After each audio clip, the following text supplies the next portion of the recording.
The Limerick Intermediate Championship, I've said it before to anybody who's been here, that a seriously tough competition to get out of. Oh, definitely, yeah. Especially the last couple of years now, last 3 years, before over the years it might have been just one or two teams, which is fierce competitive now. You look at the two groups, and you've great teams there, Griffins have been knocking on the door there the last few years, and you've Rathkeale, Broadford, big strong house names, it is definitely one it'll be a hard one to win, but with the amount of competition around the two groups.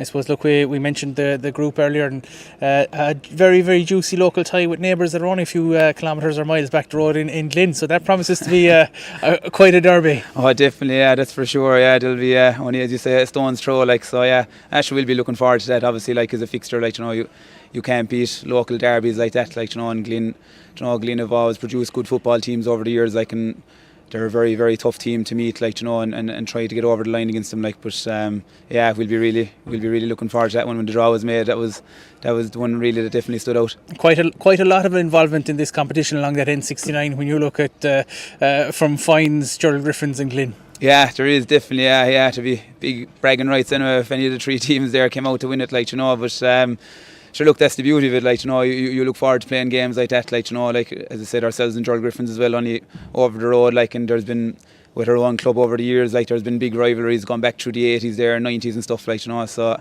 definitely Gerald Griffins, would be one we'd love to relish as well in Championship as well, And look, this new format and this new, I suppose, going back to the pre-COVID format with this competition where you have those extra games. How important is that for a club, I suppose, who's trying to rebound from coming down from senior a few years ago and is trying to get games into younger members of the panel, and at the same time not the pressure that was on last year, where if you lost your first game you really were under the pump. How different is that? Oh yeah, it's great, because you're going back now, you have 5 competitive games, and as you said there, is whereas the last 2 years with the groups of 3, you lose your first game, you're under pressure straight away, whereas look, you don't want to be losing any of your games, but it's great now, to have back to the old format, and especially as well where they're played off over, a space of 6 weeks, so you've games week in, week out, it's great, I suppose, on the negative side of it, if you had a few injuries and stuff, I suppose, it's hard to recover lads there, with the games coming thick and fast, but no, definitely, I think every player loves it, that the more games you have, and